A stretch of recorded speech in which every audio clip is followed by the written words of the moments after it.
Okay, well, welcome again.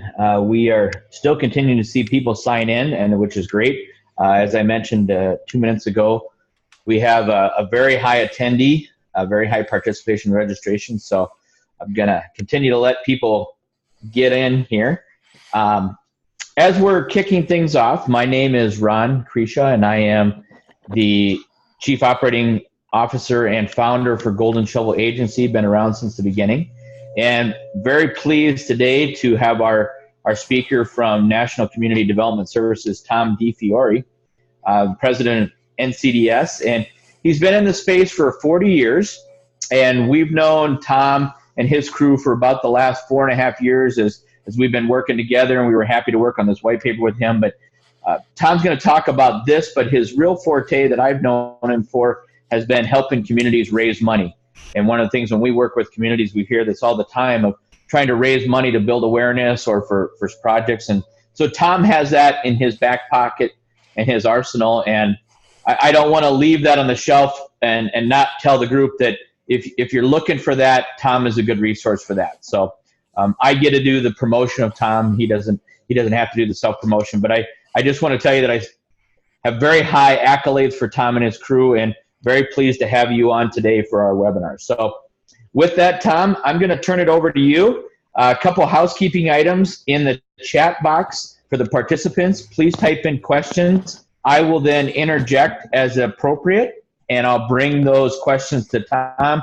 At the end, there will be some time for question and answers, as well as when this is the webinar is complete, we'll send out follow-up emails so that people have this information. I think you'll find this very, very helpful. And with that, Tom, I'd like to introduce Tom DiFiore of NCDS. Thanks, Ron. One point of clarification, I personally have not been in this space for 40 years. I'm not quite that old yet, but the firm has been doing this for 40 years. I've been doing it about 25. But first of all, good morning or happy noon hour to those of you, depending on what time zone you're in. As Ron mentioned, based on the number of registrations, I think this is a timely topic. I hope I can provide a few nuggets of value or helpful insight for those of you in the audience who are either in the midst of a merger discussion or those of you who can read the tea leaves in your community and see one coming. This particular webinar grew out of a white paper that NCDS and Golden Shovel co-wrote.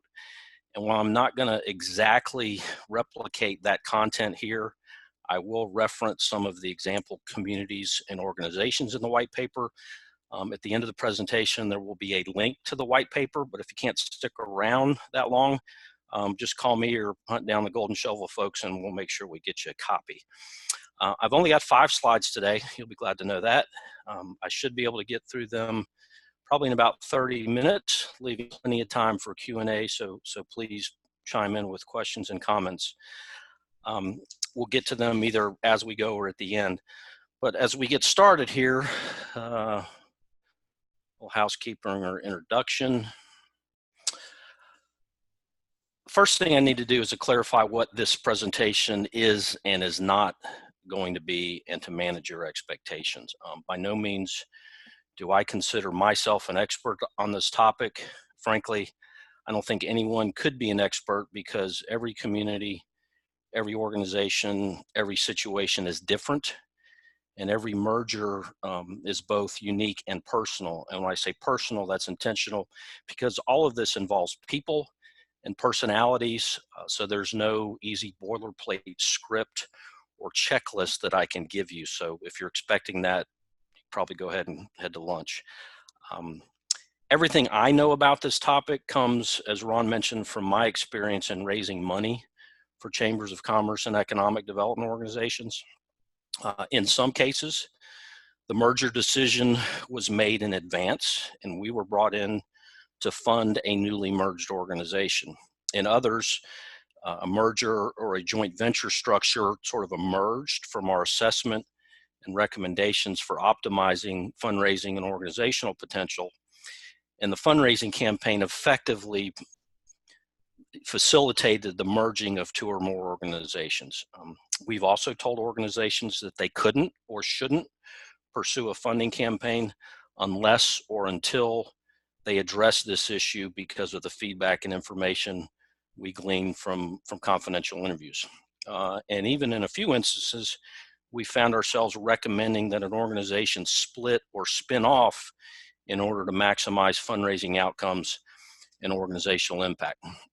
So what I hope to accomplish today is to help you understand why a merger may or may not be right for your community, and to give you a base of knowledge and a perspective to help you navigate the process so that when it does come up, your leaders will see you as an asset, not a liability, in any current or future merger discussions. My comments will sort of both focus my remarks will focus both toward the community and their needs and benefits, but also to you as a professional. I don't know who this gentleman is. He's apparently a billionaire Indian businessman, but I thought it was a pretty good quote to frame this. So what are the factors that drive mergers? And none of these are probably going to surprise you. If you're listening to this, you're probably experiencing one or more of this.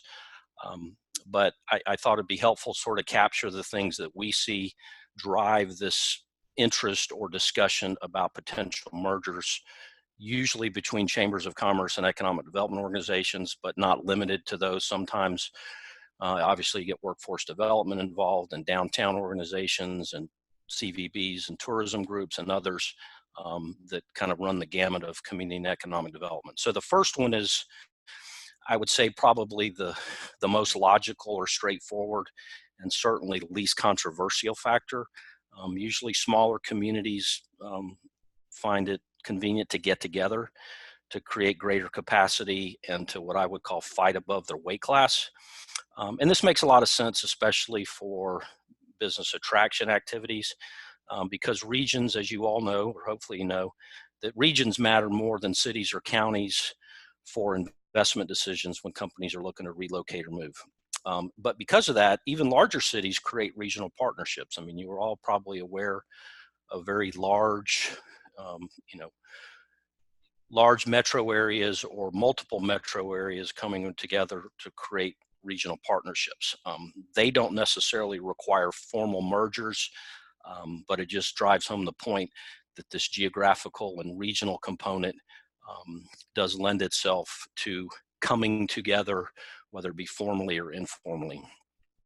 But even when it's clear, we found that when smaller communities figure out that they can compete more effectively through a merger of their efforts, it can still be pretty difficult to navigate. Sometimes it's local pride. Sometimes it's public sector folks getting in the way. We frequently see here, particularly in the Southeast where I'm located, the Friday night football mentality where, let's take, for example, we worked in a community outside of Nashville some years ago, one county, two cities, neither of which were big enough to really do anything meaningful on their own from an economic development standpoint. Everybody knew that they should be working together, but because most of the people in that community went to one of two high schools and played football against each other 25 years ago, it made it really hard for them to get together and merge their organizations, even though they knew it was the right thing to do. They ultimately did it, and it worked out well. When I say the public sector can get in the way, it's because, again, some of you probably fall into this boat. Municipal people, staff people, elected officials, they see lines and boundary lines where business people don't. And they have a hard time understanding that coming together with another municipality where tax dollars may accrue across the county line or across the city limits, it's hard for them to understand that they should come together for the greater good. And for that reason, my one recommendation on this in this area would be to let business people drive that discussion, because they get it. They don't see geographical boundaries the way that municipal staff and elected officials do. And this geography and regional component can extend to multi-states. It's really hard when you cross state lines, but it can be done. We've worked in a number of communities where these regional organizations, smaller communities across 2 or 3 state lines come together to form one regional organization. A couple examples of that, Joplin, Missouri area, Quad Cities, Iowa and Illinois, the Siouxland Initiative in South Dakota, Nebraska, and Iowa, and I'm sure there's plenty of others. The next typical reason is something we hear and see a lot from a fundraising perspective. Sometimes it can be stated or conveyed as a complaint or an excuse, frankly, for not giving big dollars. But sometimes it's real. And this is probably something that most of you have heard in your communities. If you're in the midst of a merger discussion, we hear words like siloed organizations and duplication of effort and redundancy and things like that. So if they're not real and they're only perceived, that tends to point you in a different direction of how you proceed. If they are real, then it probably does point to a merger being a good course of action. This particular situation or particular issue has become really prevalent in recent years as workforce development and talent attraction have become so urgent and so important in so many communities, because workforce is one of those things that I would say everybody does and nobody does. And what I mean by that is everybody's got some role to play, K through 12 schools, higher education, your WIBs, your other workforce training agencies, and then of course, chambers of commerce and economic development organizations. But if everybody's doing it, but nobody's really in charge, it can create this sense of overlap and redundancy and make it difficult for your constituents to really understand who's in charge. If you think or you sense that this is or may be becoming an issue in your community, meaning there seems to be a proliferation of organizations and a lot of people sort of doing the same thing, or people in the community think a lot of your organizations are doing the same thing, my recommendation to you would be that you be proactive and get out in front of it. And what we found the best way to do this, at least to start the conversation, is to create or develop a matrix of all the community and economic development organizations in your community, and the full range of functions, everything from tourism to downtown and Main Street to business recruitment and retention and entrepreneurship and workforce and talent attraction and education, and on and on and on. Create a matrix and let that matrix be your guide to see where are we really overlapping, where are there gaps that need to be addressed. And what you'll probably find is that when you do that, that this exercise, it may make it obvious that a merger is needed and make the most sense, or it may be an opportunity for you to lead the discussion of clarifying each organization's highest and best role, and most importantly, to make sure that everybody stays in their lane. This next one, synergies, pretty obvious. A lot of organizations come together to take advantage of synergies. In the white paper, we reference both Topeka and Indianapolis doing this. Multiple organizations came together to do more together than they could do separately. So merging to take advantage of synergies and economies of scale is pretty typical, and it will be a reason that your leaders may push on you. And on the surface, it really shouldn't be controversial. You know, check writers love it. They only have to write one check now instead of 2 or 3. But just be sure that if this is what's driving the discussion, that you're not, by merging for this particular reason, that you're not diminishing the focus and expertise of a specific function that might be better executed in a standalone organization. So, you know, rather than having create one big organization that becomes a generalist in all things community and economic development, that you end up losing a lot of expertise and impact on a particular issue that's very important in your community. The last thing I will say on this is that just saving money should not be the driving factor in a merger. This next one doesn't happen a lot, but I've seen it a few times. We'll call major funders. Sometimes, you know, the biggest dogs in town just decide they want to merge one or more organizations. And if they're, frankly, if they're the ones that are providing the bulk of the funding, then it usually happens, whether it's the best approach or not. There's not there's nothing necessarily wrong with this, but I found that it can end up creating misinformation, poor communication, and mixed messages coming out. So nobody intended that to happen, but when a couple people are driving a merger, then you get a lot of opinions and speculation and opinions about, you know, why it happened or what's going to come of it, and what the new organization, you know, can or should look like. Two places where I know this happened. One I mentioned before, Quad Cities.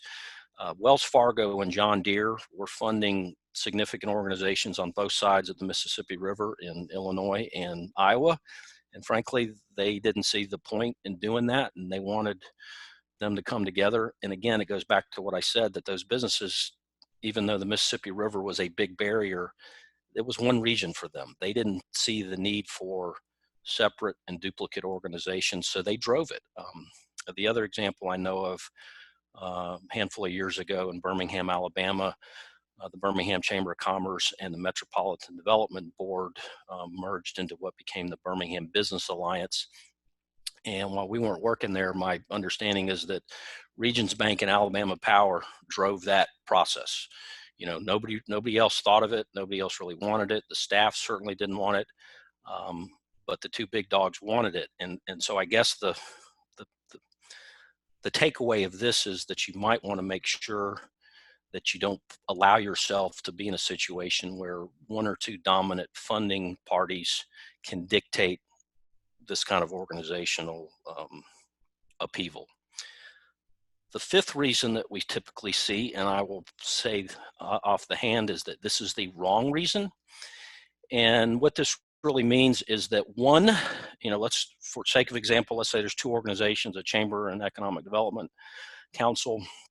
One of them has, for whatever reason, become weak.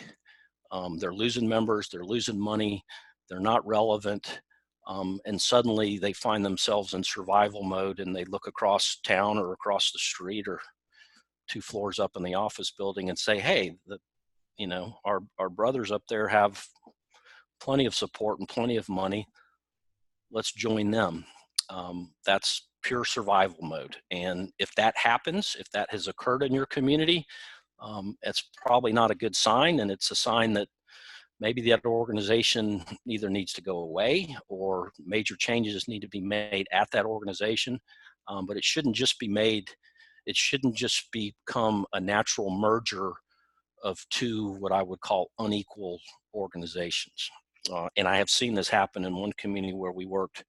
The chamber had for years been very strong, but they had some staff issues, some lawsuits over some things that happened with staff members that had been there a long time, and it got pretty ugly, and suddenly they were in financial peril, and they came with their hat in hand to the economic development organization to say, hey, take us in.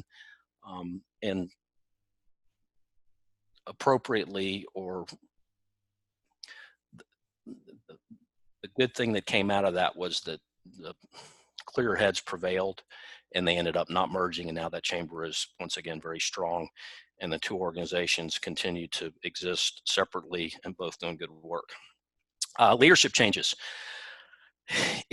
If this is what's driving a merger in your community, it probably means that it's been overdue. What we see in a lot of places is that a Chamber of Commerce executive may have been in that position for 20 or 25 years, and you know, that's just, they were there forever, and they were an institution, and nothing was going to happen on their watch. And once they decided to, you know, step down or retire, people said, hey, let's merge these two organizations. And it's probably a good thing for that to happen if people see that, but they probably were thinking it 5 or 10 years ago, but nobody had the heart to say so to that long tenured executive. So sometimes leadership changes are a good opportunity for a merger, but oftentimes that means they're overdue. And the last one I'm going to give you is really kind of a summary as we see it, that kind of encapsulates all of the above. We know, regardless of the size of your community, that financial resources and strong community leaders are in are not in infinite supply. They are limited. I don't care how big or how small your town is. And what happens in places that have a proliferation of good causes and good ideas ends up becoming multiple organizations. You end up having diluted resources, both financial and leadership. And what I mean by that is that your funders will typically end up having to give what I call token amounts to all of those organizations rather than capacity level amounts to one or two of them. And then the same thing happens with leadership. You've only got so many good leaders in your town, but if you've got 4 or 5 or 6 organizations in community and economic development, they all have to have a board of directors, and suddenly you get maybe marginal people sitting on boards. And what ultimately happens is that all of those organizations end up becoming not reaching their full potential and value for the community.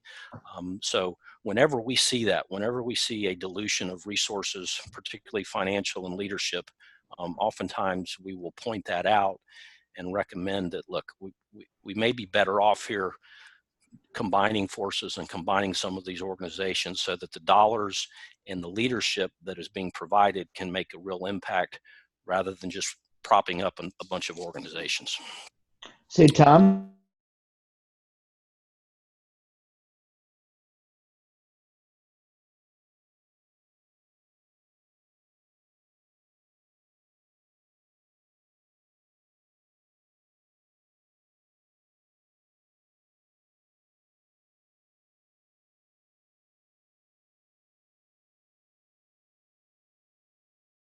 That's a great question, and I wish I had the brilliant answer, but the answer is I don't know.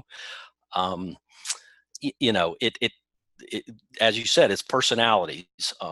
Some people get it, some people don't. Some people, my experience, the best community leaders are community leaders because they are out for the good of the community.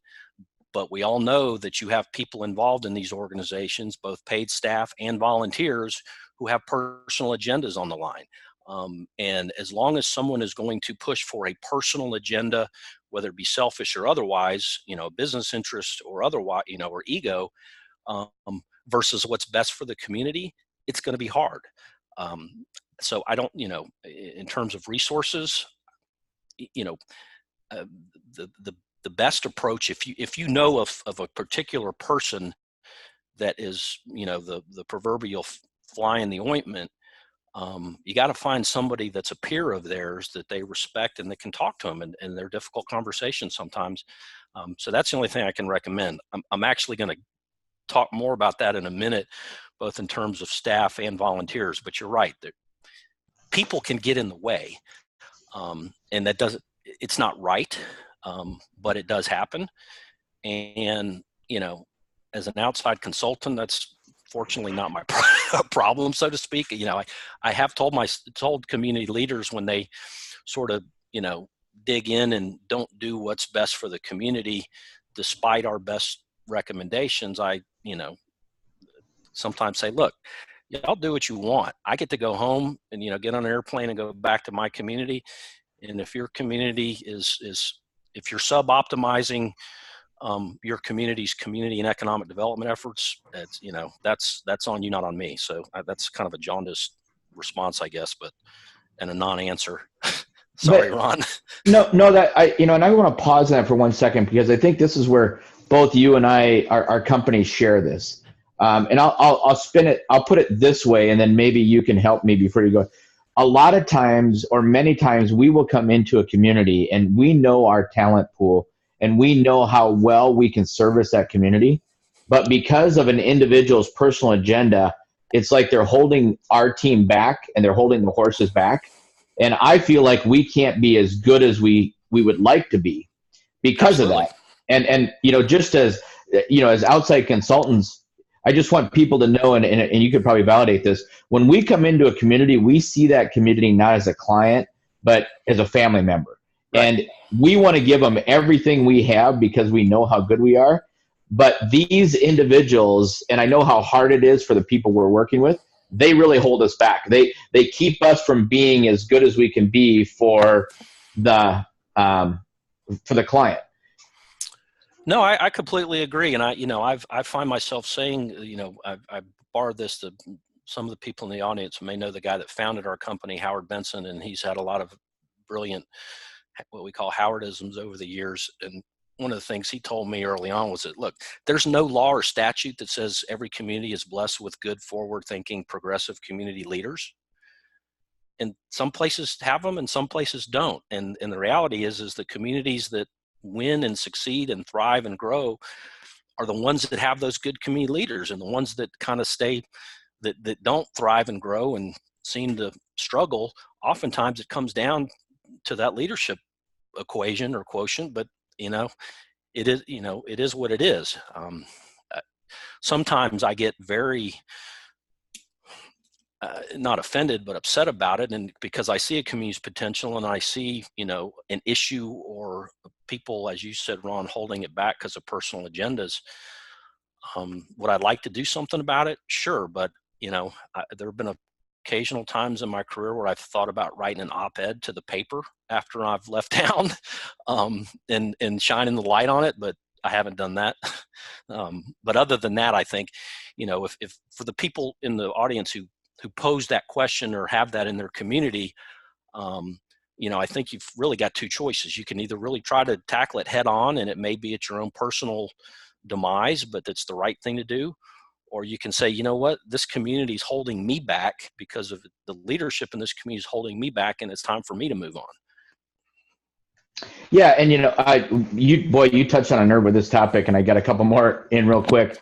I'm gonna say this real quick, and then I'll let you move on. But one of the things that I would offer to the participants here, and as an outside consultant just like you, we often offer to our clients, let me come in and deliver the bad news. Yeah. Because bad news doesn't get better the longer you wait. Let me come in and deliver that for you, so you're off the hot seat, and then throw me under the bus. I'm fine with that. That's why I'm here. But the worst thing you can do is not let me have that conversation, because now I'm filtering it through you, and everyone's upset. That's exactly right. Yeah. If there's got to be a bad guy that deliver bad news, let it be us.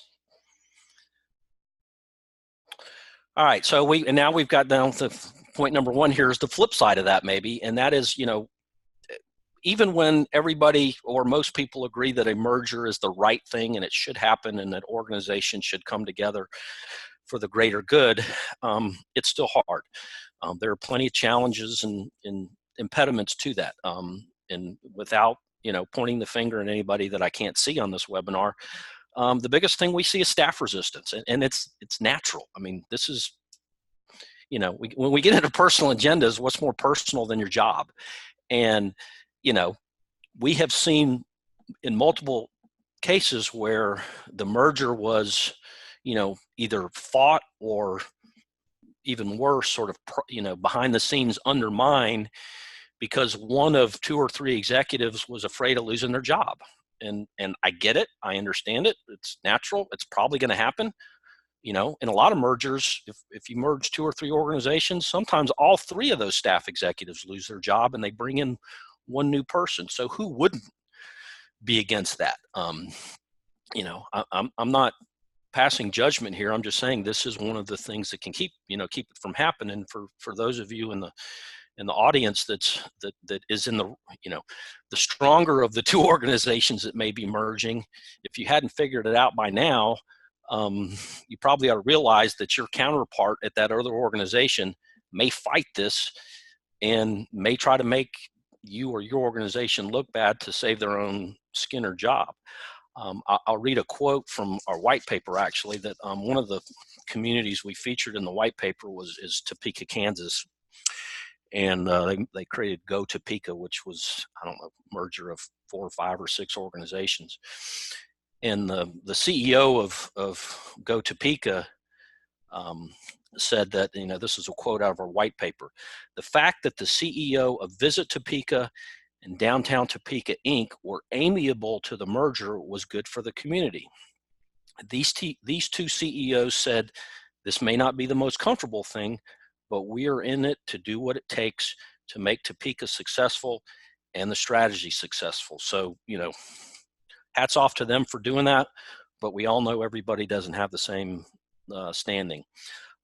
Equally challenging can be volunteer egos, even though, and back to, Ron and I were just discussing volunteer or personal agendas, but sometimes it's just ego.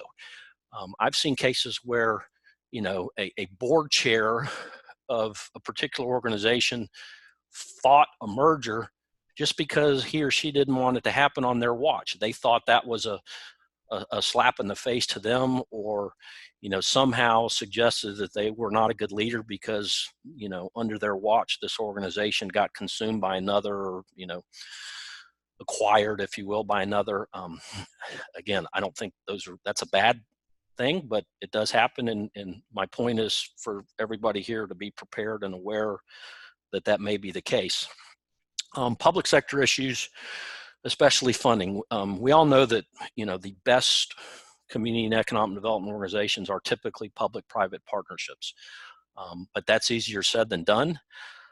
Sometimes coming together with a chamber and economic development organization, the economic development organization has traditionally been primarily, if not exclusively, funded by the public sector, and now you tell them that the economic development function is going to live inside the Chamber of Commerce, and people start screaming and hollering because, oh my God, we can't take public money and then still go to the city council meeting and tell them that they're doing bad. How do we deal with sunshine laws when we're taking public money and we're talking about an economic development project? The list goes on, and these are obstacles, they're impediments, they're speed bumps. They don't need to be deal killers, but they are issues that you will have to navigate around, and they can be done. And again, pointing to our white paper, the Topeka example talks about in pretty good detail about all the efforts they go to on this issue to keep the chamber's PAC separate and distinct, and the firewall between it and the public sector funding and all these things. And again, I'm not an expert on any of these. I've seen all of these situations occur, and I just know with the right people involved, you can get around them. Sometimes logistics get in the way. Well, when we merge, where are we going to be housed? Whose office are we going to use? Well, neither one of our offices are big enough, so we got to get new office space. Oh God, what a pain. Or, oh my God, the economic development organization, they own land and spec buildings. How do we combine organizations when we've got, real estate inside of one? Again, I don't have easy answers to this. I just know that these are things that come up that you should probably be aware of. And if you're prepared to deal with them, it'll make the merger process a whole lot easier and less painful. Everything we've just talked about basically summarized is it's hard. Merging chamber and economic development organizations isn't any different or easier than merging two companies. Sometimes you have to come up with a new name and new branding strategy and all these things. So I'm not here to say it's just a piece of cake and you flip a switch and it happens. It does require time and effort.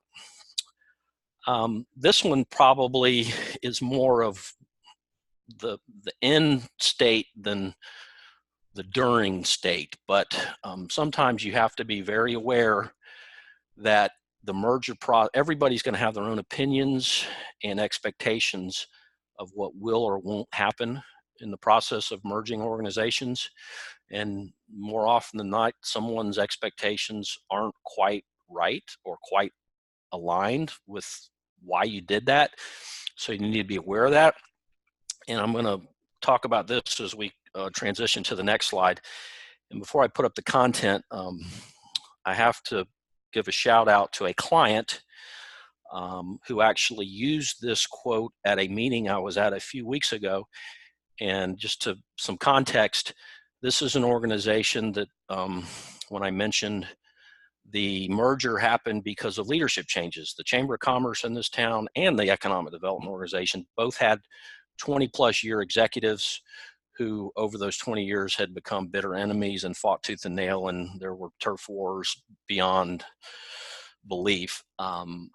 They both kind of retired within a couple of years of each other, and the leaders said, finally, we can, maybe build some bridges. And they did. And they went through the process legally and otherwise of merging these two organizations into a new one, and they hired a new executive. The problem was that when this new executive got to town, she realized that what had been sold to a lot of people was that, well, we can do more with less. You know, it's this operational efficiency issue that I'm going to point to in just a minute, but as a wrong reason. But the point is, and she was feeling very frustrated. So she came to a meeting and showed this quote that basically said, look, you wouldn't marry someone to create operational efficiencies. Well, you know, community and economic development organizations should be seen the same way. You should come together because of a bigger purpose and mission and potential impact, you know, not to save a few pennies. So I thought that was a good quote, and I'll give credit to her without attributing who and where she is. So, and my point is that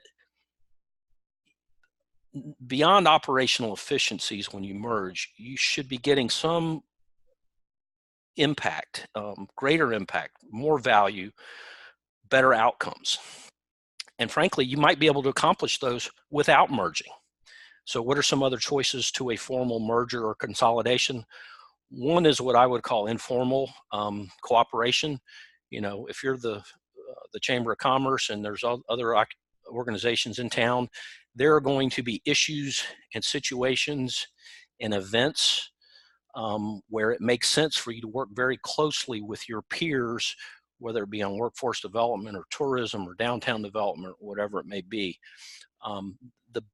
The better you are prepared to execute that cooperation and the better relationships you have with your peers at those organizations, you're going to be able to do this better. A lot of executives see this as a sign of weakness. You know, we're all, you know, A-type personalities, and, you know, I need to do everything and I need to be in charge of everything. Well, you really don't. And what I have found is that the more often and more willing you are to cooperate with your peers, assuming they're, you know, competent, that will shine a much more favorable light on you with your volunteers, and they will appreciate that. So, you know, the first choice other than merging is just have really good relationships with other organizations and to come together when appropriate and convenient. The second sort of situation that doesn't require a full-blown merger is what I call a joint venture. Lots of different ways to do this. The best example of this that we point to and recommend a comparable structure to many of our clients is the Forward Sioux Falls model. We helped develop it almost 30 years or 35 years ago.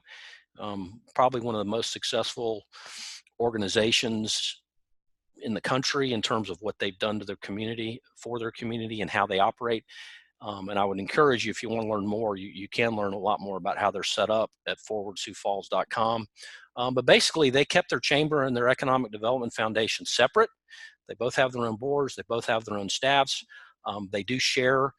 They're co-located in a building, but they have different offices and different space. And yeah, they share some office efficiencies, but for the most part, they're separate. But they come together every 5 years for these strategic plans that we help fund. And the strategic plan is different every 5 years. It always has, you know, core elements of community and economic development. But depending on the plan, one time the chamber and or the Economic Development Foundation may play a more of a lead role and get more of the funding. And it may completely flip 5 years later. So for example, in this joint venture, several years ago, the big issue in Sioux Falls was, you know, workforce / affordable housing. The chamber basically took that under their wing, and a significant portion of the money we raised went to the chamber to solve this housing issue. 5 years ago, the campaign we did, they needed new industrial land, and they had an opportunity to acquire some significant acreage with the help of the state and others. And the bulk of the focus was on that. So the Economic Development Foundation got the bulk of the funding. But the point is that these two organizations remain separate, but their two executive committees serve as the joint venture executive committee, and they set the agenda for the community and therefore the two organizations. The third version is kind of a in between, if you will, of the first two. and that is that you can have a more formal initiative that may get funded and executed without formally coming together.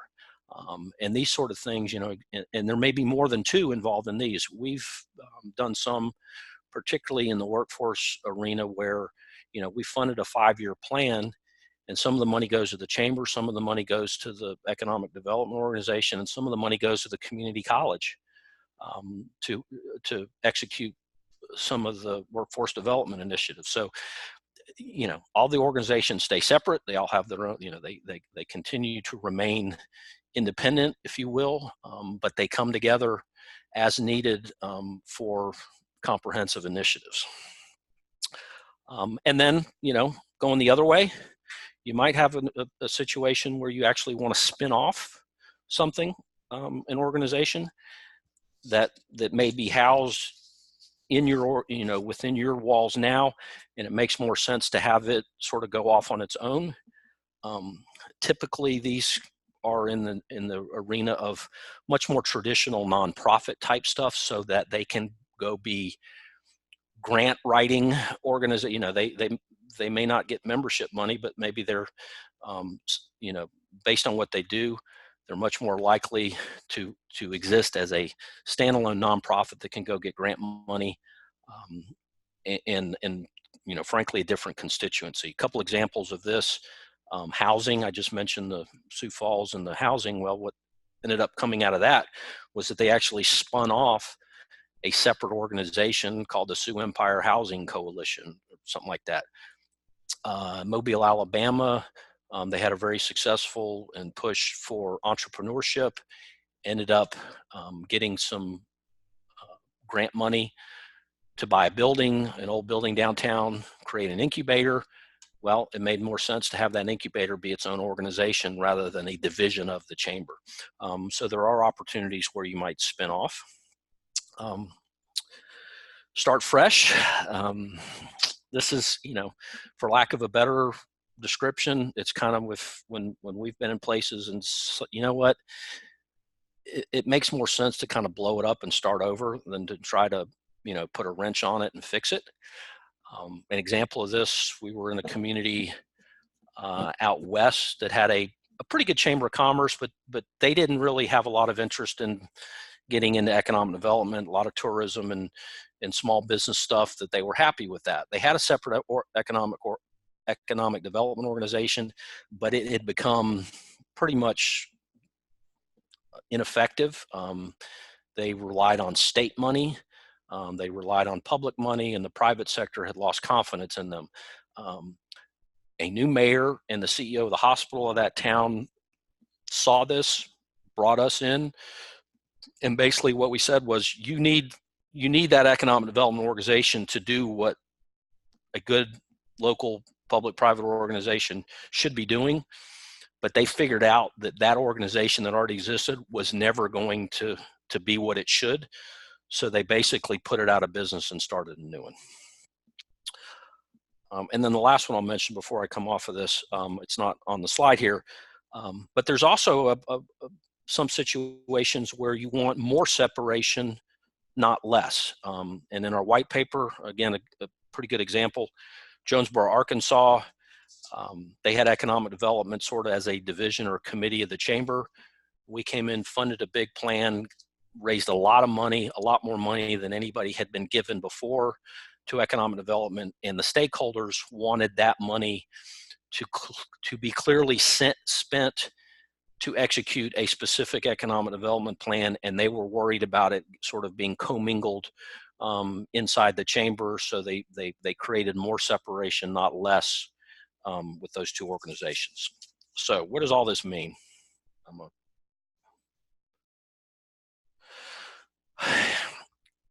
If a merger's in your future, you know, either because you figured out that it's needed and it's the best thing to do, or because it's going to be done to you, you know, here's some things that I would recommend. First, you know, do it for the right reasons. Don't fight it for the wrong reasons. You know, if it's about saving somebody's job, Unfortunately, that's not the right reason. If it's a personal, selfish agenda, those are the wrong reasons to fight it. Go into it with realistic timelines and budgets. As I mentioned, it's not easy. You will need a budget just for the merger process, and I'm not even talking about budget for the newly merged organization. I'm talking about just what it's going to cost you to execute this merger. Some of that cost gets spent on number 3, lawyers. You're going to need them. They know more about bylaws and C3s and C6s and all these things than you could ever hope to. So trust them. Similarly, make sure you have some good accounting procedures either in place or prepared to put them in place, because as I mentioned, particularly with public money, you get some really quirky things that can or can't be done with public money. You may have a C3 foundation set up within your chamber. What do you do about that? Again, these are all questions that I by no means know all the answers to, but I know that they exist and that you need to be prepared. Again, there's a good accounting of this, if you will, in the white paper that talks about all the different machinations that Topeka went through from a bookkeeping standpoint. I know from personal experience in Joplin, Missouri, there were multiple organizations under sort of one umbrella, and the Joplin Chamber's bookkeeper basically kept 4 or 5 different books for all these organizations that were up under the chamber umbrella. Number 5, we hear it all the time, but the way we've always done it is not a reason to not do it, and not a reason to fight or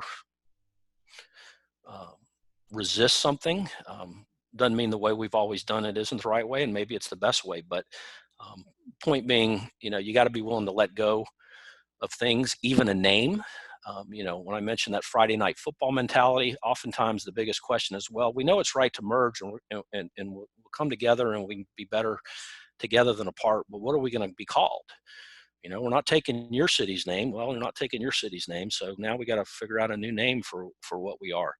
And the point is, be willing to be flexible with this stuff. Org charts, this is your opportunity. If you're at the head of one of these organizations, get creative. Lots of dotted lines, lots of committee structures. One quick example, and then I'll stop here. But we several years ago in Clarksville, Tennessee, outside of Nashville, they brought together the Chamber of Commerce, the Industrial Development Foundation, and the Tourism Board, all under sort of one umbrella and co-shared an office space, and they called it the Clarksville Economic Partnership. They all stayed separate organizations, they all had their own staff, and they all had their own funding. Well, so private sector leaders got together and decided they needed to inject more private sector funding. So we were brought in. They created something called the Aspire Foundation, and it was it's pure private money to supplement, if you will, what those organizations have. And typically it's done on a 5-year basis to execute a comprehensive strategic plan. Well, all 3 of those organizations have a role in that strategic plan, so all 3 of those organizations get the money. That's fine. But the foundation, the private sector money, with it came a new staff person, and it was the executive director of the economic partnership. So ostensibly, he or she would be the boss of, if you will, the chamber CEO, the Industrial Development Board's executive director, and the Tourism and Visitors Director. At least that's the way they envisioned it, but they didn't set it up that way, so it became problematic. So my point is, with these org charts, yes, get creative, but just make sure that somebody's in charge. And as we mentioned when I started, everything comes down to fundraising for us. If you're going through a merger, use it as an opportunity. You've got an opportunity to really fundamentally change your funding paradigm. Don't apologize for that, and don't be afraid. Be aggressive. Go big, because you're going through a big change. And then the last point is that nothing's permanent. We've worked in communities long enough where we've helped bring 2 organizations together, and then 15 years later we come back and split them apart because that's what was needed at the time. So with that, Ron, we got questions, comments? Tom, so first of all, I got to tell you, normally in these webinars, we see people drop off. And today, I think I saw one or two people that dropped off because they must have had previous engagements. So thank you for the engaging information. The only other question I had was, that came from the audience was, can you think of an example where a community went through a very successful merger?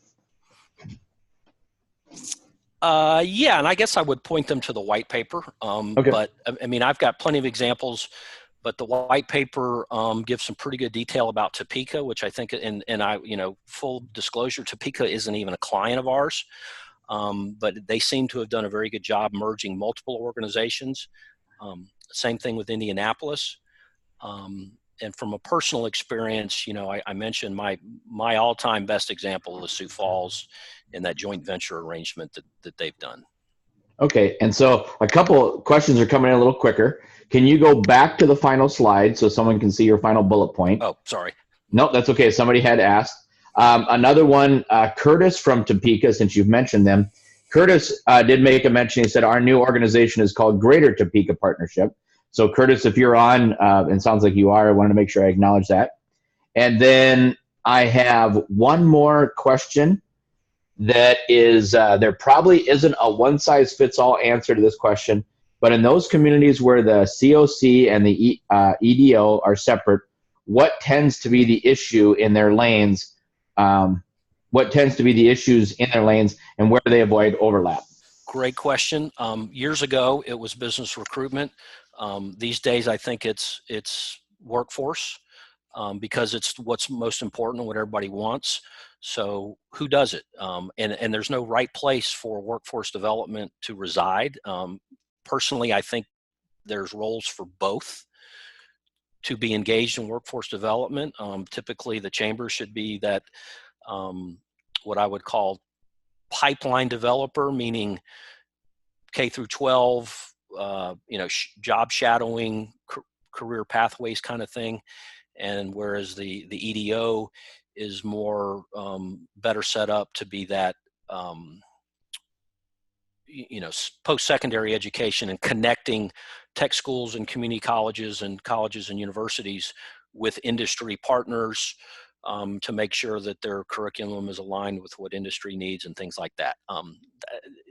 That was pretty specific, but I would say in general, at this moment, that is the place where the lines sort of get blurred. And then possibly in the business retention area, sometimes those lines get a little blurred between chambers and EDOs.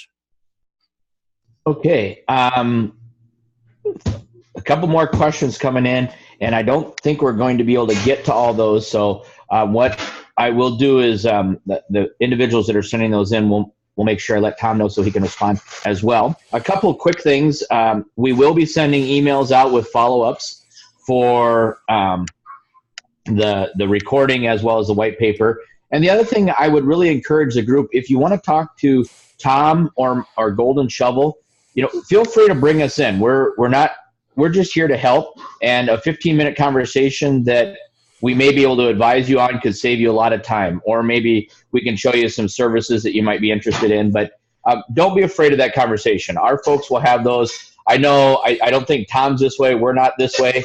If you call us, the clock doesn't start ringing, and we don't feel like we're charging for that. We're here to help. The last question for you. Well, you know what, Tom, we'll just send these questions out. Do you have any closing comments? Because we are coming on the 12 o'clock hour. No, I think if I hadn't covered it by now, it's probably not worth saying, but just, none of this is rocket science, but it does require, people doing things for the right reasons. And I will say, I'll put my fundraising hat on here for a minute. If you do all this right, you'll be amazed at what you can accomplish from a fundraising perspective. Yes. And, the last piece I'll add to that is so many people that we deal with in all of these issues are very common, but you're really the heroes of your organization. And I'm talking to the participants. You're really the heroes. You're really the community driver. We're just the advisor to make you look good. And so, if either one of us, or if you can get in touch with Tom and he can provide you the help you need, to accomplish a goal, please reach out to us. Okay. All right, with that, well, thank you. What a great webinar, and thank you to everyone that signed in, and we'll be following up with information. Thanks, Ron.